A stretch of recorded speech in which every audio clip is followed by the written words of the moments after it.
Well, good afternoon, everybody. Welcome to our lunchtime live. It is Wednesday lunchtime, July 29th. It's always lovely to have you with us. Obviously, we are on YouTube and on Insta Live. So if you're watching us, welcome aboard and feel free to comment and leave a note if you wish and ask a question. Always welcome and always lovely to hear from you. And then we package this up as a regular podcast. So you could be going for a walk already listening to it. And we are the past in a way. So that sounds a bit mad, but you know what I'm trying to say. And we have lots of places to go today. I was in Ballymun Library yesterday. I really want to tell you about that. A couple of books I'd love to talk to you about, as always. An anime film, strangely, that I watched that I really enjoyed. And another visit to Jeffrey Archer's penthouse, which is completely fever dream stuff. But I'll tell you about that also in the course of the next little while. So that's the plan. If you want to share with us what you're reading, watching, looking at, or where you're going, we'd love to hear from you on anything you have for us in that regard, which would be great. But obviously, this morning I was working away on my Sunday show for Onic, which goes out around Ireland on Sunday morning, which is a lovely thing to do. But just before the show started, two of the senior member of management took me aside and said, "Listen, we think we have some terrible news." And sure enough, it was soon thereafter confirmed that Glen Hansard had died in the early hours of this morning. And it is shocking news. So I just want to share some thoughts on that. I don't want to be one of those people who says he was a friend of mine. He wasn't.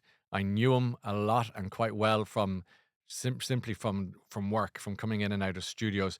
I went to see Glenn in the Purty Loft in Dunleary when I was probably about 22 or 3. I had some very good friends who were very, very dear friends of his and have been up until this day. And so he was kind of in my orbit a little bit. And then I got into TV and radio and he became a regular guest. So what do we say about Glenn? It's very hard to condense it down because he was such an extraordinary talent. And what I loved about Glen Hansard was when he was in the mode, when he was in the what Blind Boy would call the flow state of a musician, he was just in another on another planet, and he took us with him, and that's what made him very, very special. Some of those beautiful first albums that I used to listen to as a young 20 something that became a soundtrack of my life, and as so many of your lives.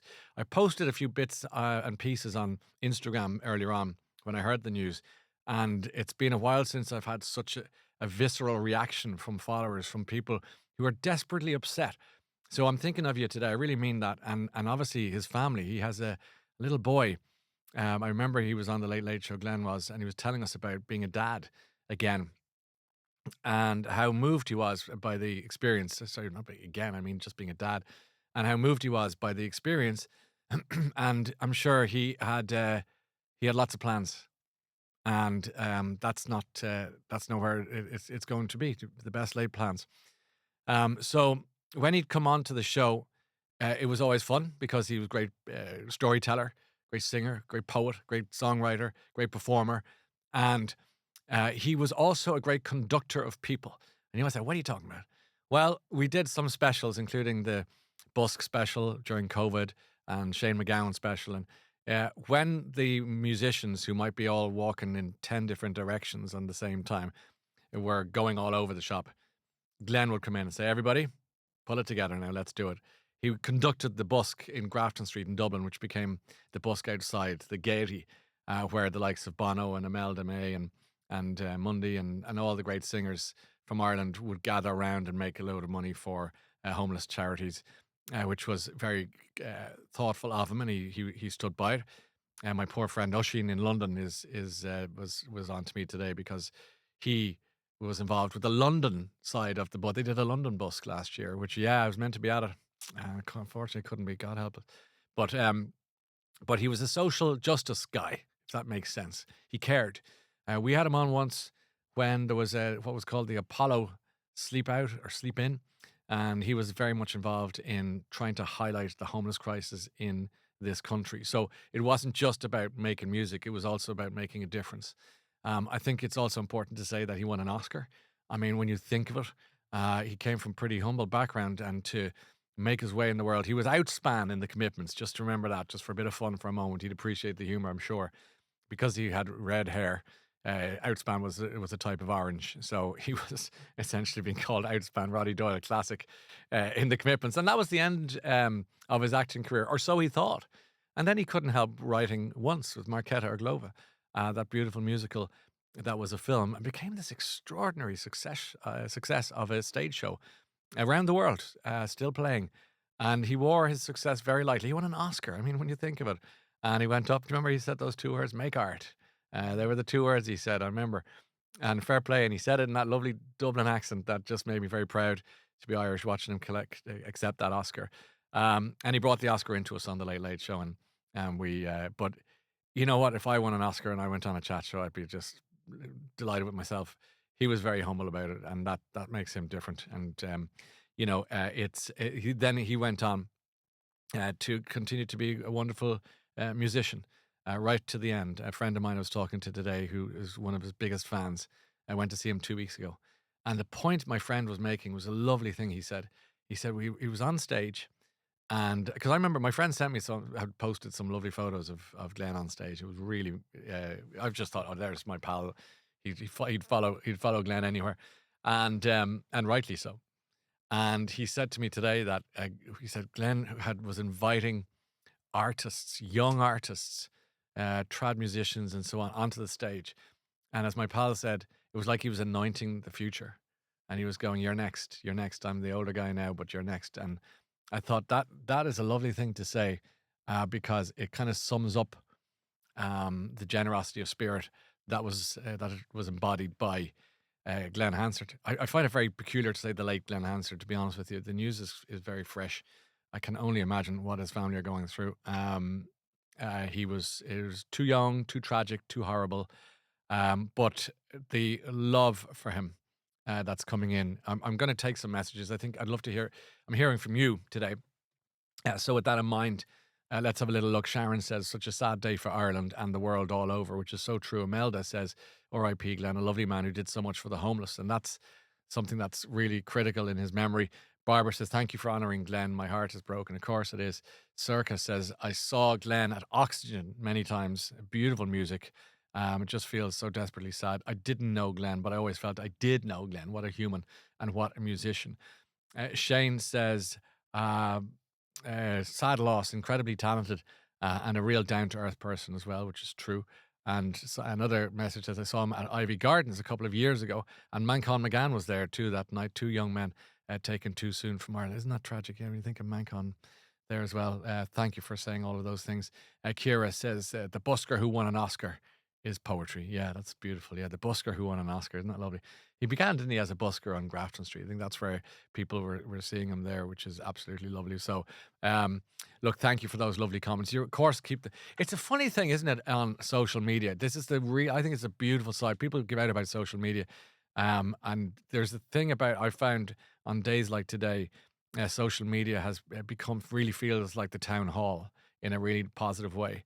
And I'm enjoying reading the messages and seeing the messages because it feels like people want to come somewhere and say, "Gosh, just leave a word of condolence, or to be as part of a family, or dare I say it, to be part of a society."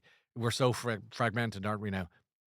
Into our phones and our devices, and just kind of head down the whole time. But when somebody is so important and so positive and so artistically creative as Glenn dies, you just want to go somewhere and say, God, are we all in shock together? And we can grieve together. This the shared grief. In Ireland, we do grief extraordinarily well, which is a really nice thing. And it's something I've noticed, particularly in my time in the UK, where grief is a very different language. And I'm not saying that against anyone, but I'm just saying it's just done differently. I think we let it out. And I think that's a very healthy thing. Teresa says, I saw once the musical in London, and it was the most beautiful musical I've ever seen, which is a lovely thing to say. Another says, my first gig was the Frames at the Point, and I met Glenn years ago, or years later at the Swell season. Yeah, he was a lovely fella. He opened Trinity, says Ashling, with Revelate. Remember that song? That's a great song. And he blew the outdoor roof off. I'm not surprised at all. That is a great song. When he went there in songs like Revelate, where you have to spit it out and shout it out, and the guitar's nearly on fire with the way he's banging it. That was when he was really extraordinary. An outstanding kindness and softness to Glen that stands out, says Linda. Yeah, and these this is just a flavour of the comments coming in. Honestly, they keep coming in. Ivan, lovely to hear from you. Says this is definitely the best side of social media. Yeah, you hit the nail on the head there. It really is. It's There's something comforting to know that we're all thinking along the same lines, and I welcome that for sure. I'm going to move on a little bit, but we'll come back to it. Okay, so we're here for the next half an hour, so you're welcome to get involved and talk about Glenn and the frames and the music broadly speaking. But funny enough, I was out in Ballymun yesterday. I just want to talk about that because it's not a million miles away from talking about community and kindness, and I think it's a day for it. I was at Leinster House as a guest of Senator Aubrey McCarthy, a few weeks ago, and he's involved with Tiglin, which is a charity for people who are for homeless people and indeed for people with addiction issues.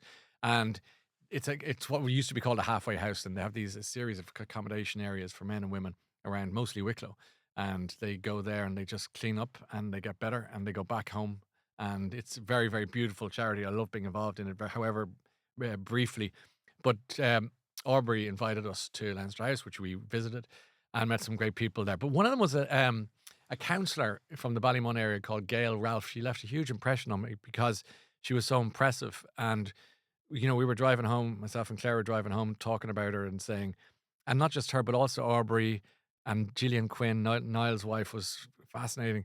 And we were all talking around this dinner table about how to try and make a difference at grassroots level that is you're kind of essentially not patronizing. It's hard, you know, to try and get it right and get the tone right. And this woman that I met, Gail, has it right. So she's involved in local community, and she was telling me about the young people, and I'm talking about between say 14 and 18, mostly young women out there who are part of a thing called the Lighthouse Project and a Pathways to Possibilities road in their lives, where they might come from all sorts of backgrounds, but they are keen to get going and get on the road. And she wants to bring them to places they mightn't have seen or heard of before properly. So here, let's do a tour of Leinster House. Let's go to Kilmainham Jail. Let's go to. And I said, I'd love to get involved in some shape or form. She said, well, would you like to come and meet some of them? I said, I'd love to. That happened yesterday. I got to Ballymun Library, which is a beautiful library. I don't know if you've ever been to it, but it's a really beautiful library. And the chief librarian came out, and I said, look, before I go in to meet the others, can I have a quick zip around the library itself? I know, I'm busman's holiday. Did you get a membership? I wish I had. No, I have a local library membership anyway, but yeah, it kind of covers, I think, the multitude. But anyway, we're going through it, and we were talking about the crime section and what's selling, what. And then we stopped talking about books, and I was saying the thing about libraries, and this ties into what I was saying earlier on about Glen and homelessness and society and even social media being social media and not anti-social media. What we're doing here today, what those comments you're sending in, they're beautiful. They're so beautiful and so heartfelt. They're actually very moving. Sorry, I lost my train of thought there, because actually it is very moving to see all these lovely things people are saying. And at the library, there was this like arc of young women and some people who were kind of run the charity as such. And they just initially they're very quiet. They didn't really want to get involved. I think they were saying, "Who's this Heather had the ball, and why is he here?" And then I just asked, no, but there was a bit of that. I think they're like, "Okay, you did the toy show. Good luck with that." And and I said, "Lads, tell me about yourselves." And of course, they wanted the ground to swallow them up, because you're at an age where you're just going, "I don't really want to get involved in public speaking in front of my peers." Anyway, one by one, the flowers bloomed and their stories became apparent, and they all had dreams, and they all had ambitions, and they all wanted to be something important when they grew up. And by that, I mean SNAs. They wanted to mind children who were less able. They wanted to be teachers. One wanted to be primary teacher. One wanted to be a secondary teacher. One wanted to be, do you see what I'm doing here? I'm telling you that none of them wanted to say a word. By the end of the hour, it was just a cauldron of excitement and possibility. One of them wanted to be a counselor, or maybe into the whole idea of psychology. And it's not going to be easy for any of them to achieve these things for different reasons. But the possibility is there. and the dream is there. And we spoke about books and how important they are. Of course they are, but that's you can't eat books if you know what I'm trying to say. They're not going to get you to everywhere. They need more. And yeah, we had a lovely conversations about them and their hopes and dreams. And I felt very moved. I was very humble driving back from Ballymun last night or yesterday afternoon, I should say, because it was good fun. But I learnt a lot. I think I might have learnt more from them than they did from me. And that sounds like an odd thing to say, but I'm just shooting from my heart here. So you just have to either believe it or dismiss it. Up to you. It's up to you. But that was my truth of it. But it was lovely. On a slightly lighter note, afterwards we went to, I don't know if it's a food truck. I don't know what it is. It's like one of these. It's called Treat Yourself, right? The guy who runs it is a complete. He's fun. All the women loved him. I think they all slightly fancied him. And he had two women working with him in the truck. I got into the truck just to see what they were up to. Great coffee, acai bowls, bacon butties. Like it was one of the. But outside he had like picnic tables. It was just behind the library. The place was packed. Mums, kids, babies, people from all ages, all gathered around. And here's what I'm trying to say, in a very long-winded way: we need places like Ballymun Library or any library, and we need places like Treat Yourself, Food Shack. Do you know why? Because post offices are closing down, and Garda stations are closing down, and places are closing down where we would have ordinarily met. The supermarket that we're with the family name over the top of it is closing down, and now it's probably some massive German affair, and no one knows anyone. Like they're grand, but we have to be careful we don't lose each other. In with the onslaught of all of these faceless places and devices. So with that in mind, at Treat Yourself, I'm saying that's how it's pronounced. They were laughing at me saying it, but it's what it is. It's on Instagram. Look them up, follow them, and also please follow, will you, the Lighthouse Project, and if you can support them in any shape or form. I'll just go back to them in a second. This tiny little organization, the Lighthouse Project, needs, I'll tell you exactly how much they need: €35,000. It's a lot of money. But here's what they need. If they get €35,000, I think that what they were trying to say to me was that'll get matched. Then they're on the road. So here's why this is so important. And hope maybe some mad rich businessman's watching and will go, here, like, I'll write the check, give it to them. But it's like this. They do journaling. Lots of you who listen to this podcast or are watching it now, I bet you journal. Journal is very popular now because you just write it all down and it feels better when you get it out.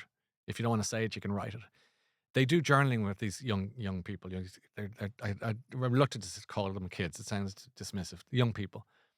And at the moment, they do their journaling in a corner of a coffee shop in the local Lidl. Or the local, Lidl.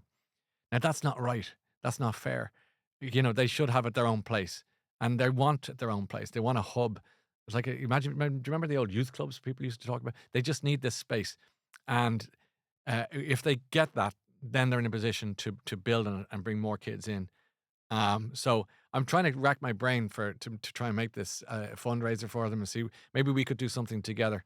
Here on Instagram, we could do a fundraiser somewhere. But let's have a little look at it, if that was okay. Here's Carly, who says, I'm a member of the Lighthouse Project. It was amazing meeting you yesterday. No, it was amazing meeting you. Now, me. I loved meeting. And I got some lovely texts yesterday from some of the mums whose daughters I met. And it was lovely. And as I say, the library staff were just magnificent. So as Sarah Delamere, is that our old friend Sarah, saying, let's donate in Glen's memory. Wow. What a full circle that would be. Is it Lighthouse? They do have a GoFundMe page, Lighthouse Project. They're on Instagram as Lighthouse Project. I'm sure. Aidan, would you just go onto their page and see, do they have a link to donate? Well, that would be a very nice thing to do. But we'll do something bigger. 35 grand can't be beyond the bounds of possibilities. So we'll look into this. But thanks to Councillor Gail Ralph, you're brilliant. She really is. And one of the people running the Lighthouse family is the current Kerry Rose of Tralee. So watch out for her. She's hilarious. Watch her on stage because she can sing. 5 of them got up to sing, the Balladeers, and they sang Red is the Rose. Is that right? Yeah, exactly. They sang it in 5-part harmony or something like that. It was beautiful. And we got talking. They said, well, they normally sing Grace. I said, well, don't mind that for the moment. Oh, Lighthouse. That's it. Lighthouse Project Ballymun, all one word. All right. If you want to get involved, if you're feeling like that today, it would be lovely, wouldn't it? And let's see what we can do. And then we got talking about history, and I was saying like history's kind of free. You just need to be told a bit about it. And then we got talking about Kilmainham Jail, and I was saying, Grace, that beautiful song, is based on the story of Grace in Kilmainham Jail and the chapel where it is mentioned in the song. I said, why don't you guys go and sing this song in the chapel in Kilmainham Jail?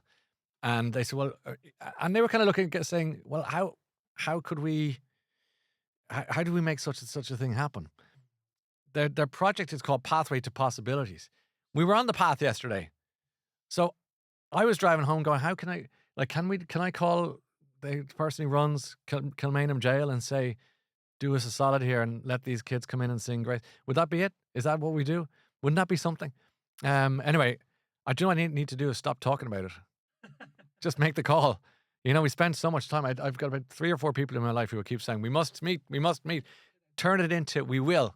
I've done that a bit more often in my life in recent years, and it feels great. Pamela says, Glenn was from, is it Still Oak Gardens in Ballymun? It's cosmic, isn't it? I mean, I knew he was from Ballymun. I wasn't sure where exactly, but that is quite something. Okay, will we take some more messages about Glenn? Because thanks for listening in to that, all of that. I hope any of it makes sense, but I'm just riffing on what's on my mind. So, Dreamer says his music felt like home, which is lovely. Barbara says, I needed this tonight. I'm in Australia with my husband and my kids. Sorry, my husband and my kids are out, and I want to be amongst the stories of Glenn. So thank you. Well, Barbara, you're among friends here, and I hope life is good for you over in Australia. Brendan says, we went to the Busk for years from 2011 to 2018. What a gorgeous thing. And what a gorgeous man. I saw him locally here in SuperValue once, but I left him be, as you do. Our generation's Luke Kelly, I always felt. And like Luke, gone too soon. Yeah, well, nicely said. Martin says, such sad news today. The world is a sad place, but also beautiful as we got to be part of Glenn's story. Nicely put.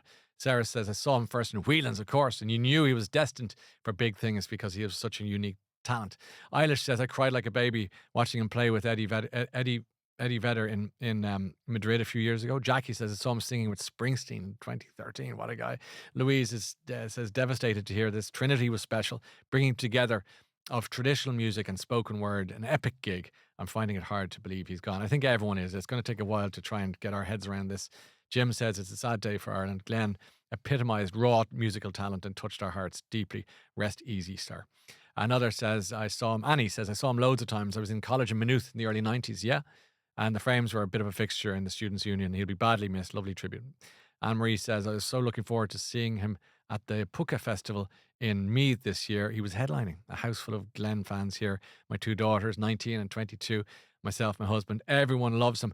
And that's the thing, Anne-Marie, with beautiful music, is that it passes like a torch to the next generation. Like your 19-year-old, your 22-year-old will have that forever. I was writing this down in one of the posts I put up on Instagram, that his legacy is enormous. He's gone, but his legacy is of songwriting, of poetry, of music, of social justice will live on. He makes me proud to be Irish, says Drew, when men like him and their talent comes from this small but mighty Emerald Isle, which is nicely put. Magella says, my 9-year-old is autistic and loves the music he plays. He plays Glenn all the time, singing at Shane McGowan's funeral, which is absolutely true. And so thank you for that. Now, before we march on into other fields, what else for you? We'll keep an eye on your messages, and are they just, Aidan, is it just like a storm of a blizzard of messages? Yeah, people really want to get involved. Thanks for taking the time to send them in. It's really thoughtful. Very quickly, I was back doing my my Jeffrey Archer project. I know, I nearly sounds like it. It's getting just by the by. It's a project I'm doing with HarperCollins where I'm interviewing Jeffrey Archer and his friends for the purpose of his last ever book to be released, which is coming out in October, called Adam and Eve. Now, he might write other things, but this will be his last novel. And for the last few weeks and months, I go to his mad penthouse flat. Did you see any of the photos I was posting? I mean, it's swish. And And so this week's guest was an actress called Patricia Hodge. You'd probably look her up and go, "Oh yeah, she's in everything." What a lady! I mean, she was so nice, so classy. Exactly. Did you just do it? You're just going, "Oh yeah, sure, we know her." She probably in every Poirot and Marple ever made, and all Miranda. She's Miranda's mum, I think, and she's also in All Creatures Great and Small and so on. Lovely lady, wears it very lightly, also very very nice. And then we also had Prue Leith, who you'll know from the great British Bake Off, and Prue came in sporting the most colorful outfit I think I've seen for years. I think it was kind of like electric blue sunglass frames and candy cane striped shirt, and yeah, she was. So she told a few nice stories too. And then Jeffrey, who speaks like this, had plenty to say. So yeah, he's quite the man. He's an interesting fella, that's for sure. An interesting guy. Yeah, that was part of that. The other thing I wanted to mention in passing was I saw my first ever anime film. Is that right? Anime? Is that what cartoons from Japan? I think that's probably what it is. And I never got into manga or anyway, but the young people in my life said, please look at this one. I think you'll like it. This film that we watched is on Instagram, and it's called Grave of the Fireflies. I have Oh, Instagram. Sorry. Thank you. I might. They probably. Do they have movies on Instagram? Oh, I don't know. Do I? Little movies. You can watch them on TikTok. A whole movie on TikTok. God, you're kidding. No. Oh, Tom, that sounds so depressing. Could you imagine being on your phone and go, oh, no. That was me watching Mission Impossible on my phone. Okay, so we're going back to the anime. So has anyone listening in today seen Grave of the Fireflies? Essentially, it's set in World War II in Japan. A little boy and his tiny little sister are escaping from the ravages of war, and it's just them surviving. And you think, what? And it was made in 1988. So the animation reminded me of the snowman. That we're walking in the air. Because I have a feeling that the animation was made similarly to in the same time. But I think the person who did the animation for the Raymond Briggs books, in other words, could be from Japan. That's just a hack of a guess because the style is so similar, and I have a feeling they might be related in that regard. Any road, it's a beautiful film. It's quite sad, but those of you with a similar brain to mine will be relieved and will be singing hallelujah when you hear it's 1 hour 29 minutes. Oh yes, inside the 90-minute threshold, which is great. Okay, let's take some more messages. We're going back to Glenn. Sarah says he'll be busking in the heavens with McChristopher. Yeah, another talent who left us too soon. Well said. Brenda says, when you think about the music scene here in the last few years, Dolores, Christy, Sinead, and now Glenn. My goodness, yeah. Sad, sad times. I can only imagine how the music scene here is feeling today. It's so funny. Dolores O'Riordan, we met her many times. Christy, I'm actually going to be doing an interview for a documentary about Christy next week. I loved Christy. He was great. Christy Dignam from Aslan, thank you. Yeah. Shane McGowan was brilliantly bonkers. We did the Christmas. We did his special for him, a late special for him, and that was off the chart. Sinead O'Connor, his anniversary was only last week, and I still think about that. I have a lovely photo of Sinead and my mother backstage at Vicar Street. Yeah, two remarkable women. My mum's still here, but Sinead, I gotta help her. That's desperately sad. Now Glenn. Lord help us. Okay, Gordon says Glenn's rendition of Carrickfergus on The Late Late is unforgettable. That's nice. And Barbara says Glenn will always be outspan to me. Yeah.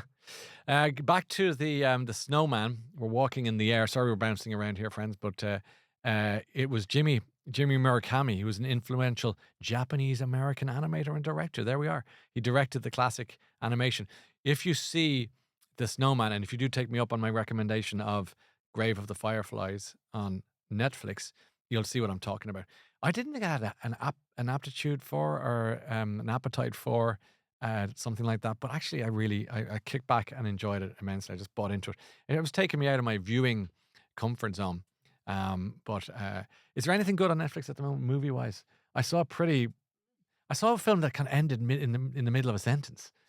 called Fuse. Have you seen that? Fuse with the Z? Keeps coming up. Well, I was the sucker who watched it. You know the way they keep saying, come on, watch. The good-looking people in movies drive me mad.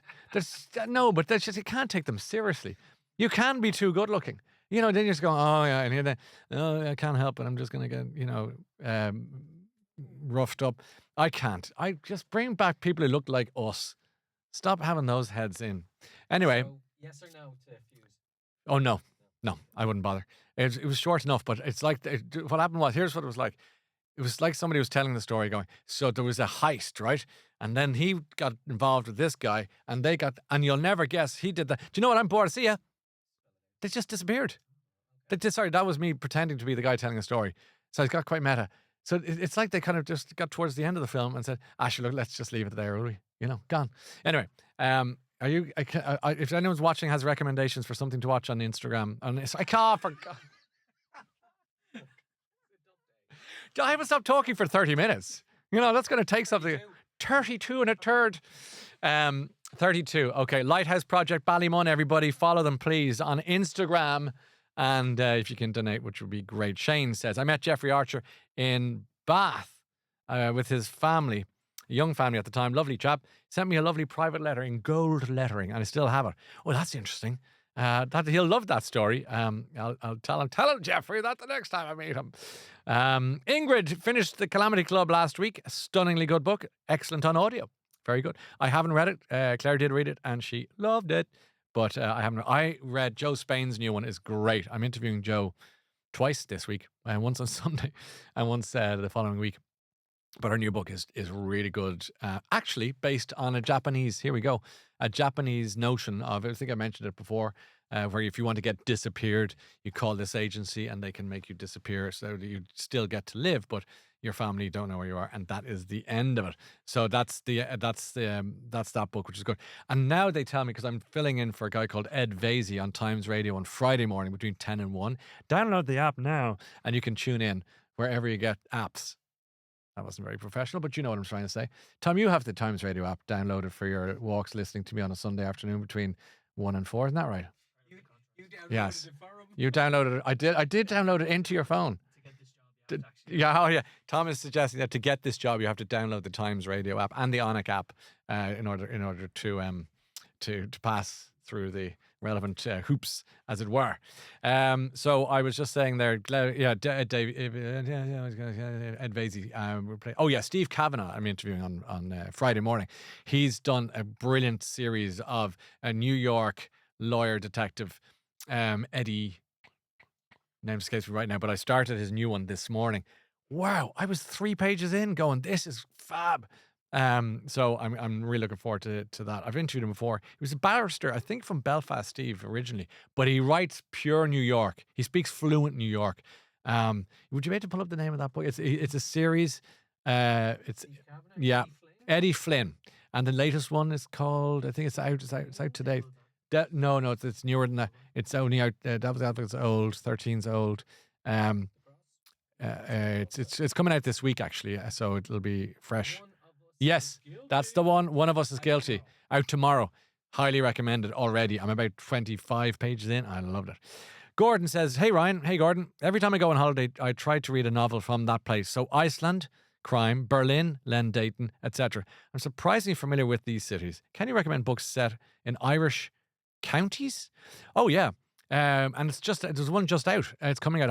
I haven't read it yet because I'm ready to go. But Donal Ryan, who is Tipperary, writes rural Ireland better than anyone else, and the books are short and beautifully written with a really twisted sense of humor. But not stupid twisted, not performative twisted, just that mean Irish thing. And if it's Baile Beag and it's too small and it just gets mean, he does it really well. So Donal Ryan is my big recommendation for that type of thing. If you're looking for there, I always say Star of the Sea. I know it's an obvious one. Joseph O'Connor, my youngest one, just picked it up yesterday saying, "Can I borrow this?" I said, "Can you what?" That's definite. Can you imagine, says Marie, the conversation between Brenda Fricker, of course, Brenda, crikey, and Glenn. "I hope she was there in the blue beyond to wrap her arms around him. I'm heartbroken at this news." Yeah, it's busy up there with a lot of quality Irish people. Watching you from Belfast. It looks like your name is it Margaret or Marjorie? Margaret, yeah. Hi, Margaret. What a shock about Glenn. I knew him when I was in Ventry. Brilliant artist. He'll be sadly missed. Thinking of you today. Not an easy one. Denise, Ryan, you've no idea the impact of your visit would have on the people you met. Thank you. You gave them great hope. Well, a most precious gift. Raging, I missed it. I meant to pop by. Well, I think I'll be back if they'll have me. I'd really love to get back because that was a very meaningful visit to Ballymun yesterday. Aideen! Ciao ragazza. Brilliant librarian. I'm reading Imperium by Robert Harris. Loving it so far. Great for history geeks. Have you read any novels by Elif Shafak? Brilliant writer. Read Rivers in the Sky. Interesting, Aideen. First of all, Imperium, if I'm right in saying that's the first of the 3 in the Robert Harris Cicero trilogy. Have you read the Cicero trilogy, Aiden? I think you will love them. Lustrum. Yeah. So then Lustrum and then Dictator. So you're in heaven there. I haven't read Rivers in the Sky, but I believe it's beautiful. I will put it on my. For some reason, every time I go near it, I find myself quickly distracted by another book. So maybe I'll need to fix that. Marie says I just read Mary Costello's new book, A Beautiful Loan. I loved it. Sarah Baum's opening night is a treat for art lovers. I'm now reading The Things We Never Say by Elizabeth Strout, which is brilliant. Well, the only one of those I've read is the Elizabeth Strout book, and I interviewed Elizabeth. She was an interesting person. And I think she just got longlisted for the Booker Prize, which is great news. And there's one. What's the name of the quite young Irish author? I haven't read the book yet. I have it. And in fairness to Elaine Egan from Hachette, Ireland, she sent me that book and said, "What's it?" Jamal White. Respect to Jamal White, who got nominated. What's it called? It's all them dogs. Yeah. I had to, and as I say, Elaine sent it to me and said, "This is a brilliant book." Like, she's got such a good eye, and now it's nominated for the longlisted for the Booker. So well done to him. I love this space: online books, music, compassion for everyone. Yes, Teresa, that's what we're trying to do here, which is great, and it's lovely to have you with us along the road. Sinead, I'm in the middle of The Correspondent by Virginia Evans. It's really good. Let's talk about that for just a second, because I mentioned this book. Do you remember? And I got into a bit of hot water over it because I said that I started reading it in the bookshop, and I put it down because it was just one letter and email and letter, and it was just a series. What do they call it? Epistolary is the word, I think, when it's just written in letter form or email form. And I said, it's not for me. And then everyone said, "Oh, you absolute fool. Give it a go. Like, don't just read half of an email and say, didn't like it." So I haven't picked it up yet. I kind of put off by the cover as well. And it's not terrible. I mean, but I think I will. Yeah. In other words, I was in a small minority of people who were kind of humming and hawing about reading it, and it's still, you're at it, saying to me, get busy reading that. So I will. I'll get there. Anything else? No, we're nearly there. Denise, I loved The Spinning Heart by Donal Ryan's brilliant. Yeah, if you do want a slim book that examines rural Ireland in the 21st century, 20th century, pick up Donal Ryan. Well, don't pick him up. He wouldn't. Just pick the book up. I mean, sorry, Donald. What are you doing? Well, he told me, the man, I was watching Instagram. Anyway, pick up a Donal Ryan book, much better option. And Spinning Heart's a great start, so go for that. Sinead, Eddie Flynn's new book sounds interesting. It is. I'll be picking up a copy for sure. Well, it should be. Sometimes they say it's released tomorrow, but it's in your bookshop last week. So have a look out. A few weeks ago, says Margaret, I came across a book with a picture of Venice, but I cannot remember anything else. Wow. I see sometimes, I overhear in bookshops, people going up to the bookshop owner or a library and saying, "I heard something on the radio about a book." Yeah, that's all I have for you. What? Well, can you give us? Yeah, there's a family in it, right? And the person's looking at the person behind the counter, going, "Why can't you tell me the name of this book?" Well, and then the person behind the counter has to say, "Well, maybe even what show did you hear it? Just on the radio. What station? I don't know what station." So and this conversation goes on. It's like Kafka in a bookshop. It's an unending trial. It's absolutely crazy. But I totally lost my train of thought. What the hell was I talking about? We're trying to find Venice. Yeah, I think I might know what it is. I'm going to go with Venetian Vespers by John Banville. Final answer? Yeah, I think Margaret. Is that her name, Margaret? Is that who asked that? Margaret. Do you remember that? What's it from? Oh no, actually, I was going somewhere else. I was going for you're saying Little Britain. I was going for West Wing, because what was his Leo? his chief of staff had a secretary called Margaret. So anytime he wanted to talk to Margaret, Margaret. And there was a woman who used to do the makeup in RT every Friday night, Margaret. You remember Mags? And I'd come in and go, Margaret! Margaret! Poor, I wonder how if anyone knows Mags, tell her I was asking for her. I love Mags. Okay. Teresa, there's a couple of series by Philip Gwynne Jones and David Hewson, both set in Venice. Margaret, will you look up Venetian Vespers by John Banville and see is that the cover you're thinking of, and get back to us in the next 5 minutes because I'm going to fall down. It's really hot in here, so I'm getting out of here. And I haven't had a sip of water yet, for God's sake. God help me. No, it's there, but I was in Dubray, says Amy, and someone asked, do you have that book Ryan Tuberty recommended? Sorry to everyone in a bookshop anywhere, because I recommend so many that it must be a little bit confusing for them all. But let's have another one. The Glass Blowers of Murano is a possibility too. So we're going to spend the next few minutes just listing out books with pictures of Venice on the cover. But I think because we mentioned Venetian Vespers here, it is Venice on the cover, isn't it? I'm seeing blue, shades of blue, a lot of blue cover. If you were to ask me what cover, yeah, and it's Venice. Yeah, it's a blue. Let's have a look. Yeah, bluey Venice Venetian cover with lamps, the 3 lamps as opposed to 5. So that's the one you're looking at there. Am I right? The 5 lamps is a bit more closer to home. So it's the 3 lamps of Venice. So that's pretty good. So I hope you like that. Anything else to report before we clear off? No, I think we're all good. Thank you for being here today. This was probably the most probably intense of our lunchtime lives, but we didn't expect to be coming on to be talking about Glen Hansard in the past. But alas, that's what we've had to do. Your messages have been really, haven't they been beautiful? And we really appreciate them. It's taken a little bit of the edge off the pain. And hopefully this conversation with us together here does the same for you. At the risk of putting you on the spot, are we here next week? Is that the plan? Here we go. Are you on a holiday, Tom? Tom, you haven't had a holiday for 16 years. Why now? Are you going abroad or what part of the country? You're going to Wexford. Now, who left Wexford in 1848 to go to Boston?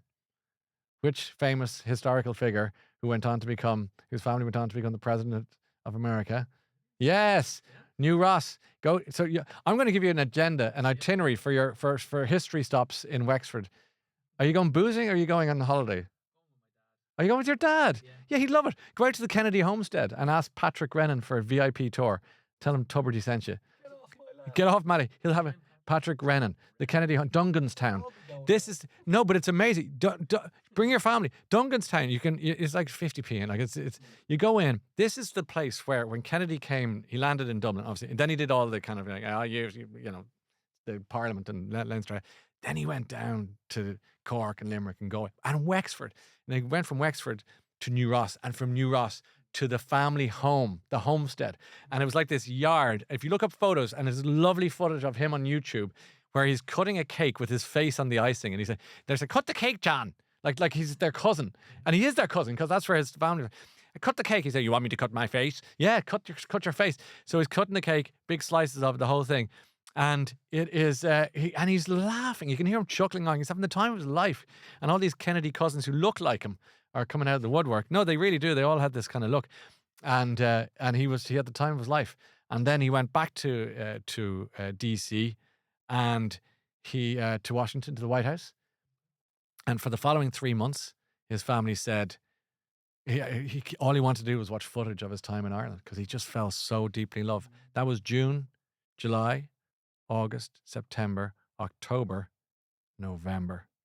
Within months, he was assassinated in Dallas, Texas. Okay. And Ireland actually felt it was mourning then because they felt they lost one of our own. Ingrid says, thank you. Wonderfully intense. Yeah, that's a nice way to end the show. Aidan, thank you. Tom, thank you. And all of you, see you next time. Thank you so much. Mind yourselves.